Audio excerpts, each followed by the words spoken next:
I am going to make Vida the spot for Latinx culture. From entertainment shows to critical public health briefings, 50% are Latinx, Latino, Latina. the term Latinx is catching on. But what does it mean?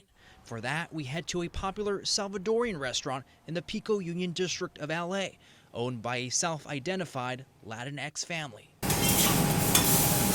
My name is Juan Saravia, born and raised here in Los Angeles, co-owner of La Pupusa Urban Eatery with my wife, Stephanie. They make pupusas and much more with a twist. We have one called A La Mexicana, which is like our having a taco and pupusa come together. Hi, I'm Stephanie, and I'm a Latinx Salvadorian American.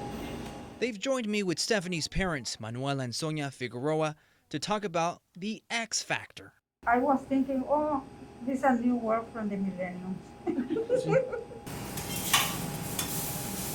Living in LA, the family found itself stereotyped. Because sometimes people tell me that I'm Mexican.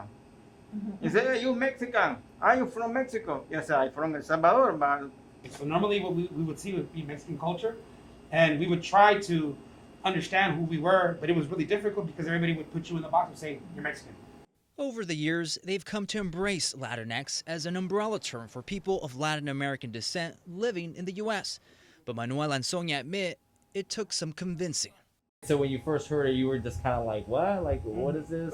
We never know It's until new now. for us. It's new for us, yeah.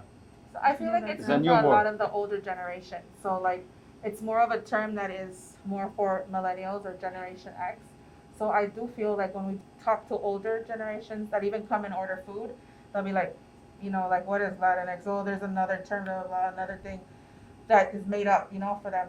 Instead of saying Latino and Latina, the X in Latinx is used as a gender-neutral word.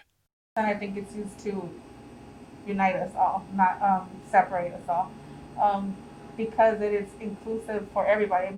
But not everyone's on board. A recent survey found only 3% of Latinos in the U.S. have embraced Latinx, while a majority had never heard it before. Hispanic or Latino is still the preferred choice.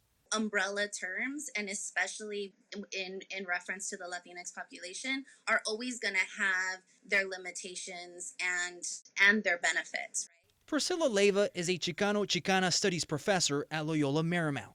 The battle over this term is in a lot of ways highlighting the fact that we still have a lot of work to do within our communities to kind of think of all of the hierarchies that are in the way of social justice.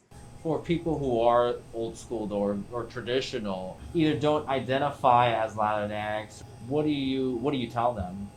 I don't really try to fight about it. I just like, you don't want to agree with it, if you don't want to be open to it, then it's okay. Then if you want to identify as Latina or Latino, then cool for you. Yeah. But then also cool for me if I want to identify as Latinx.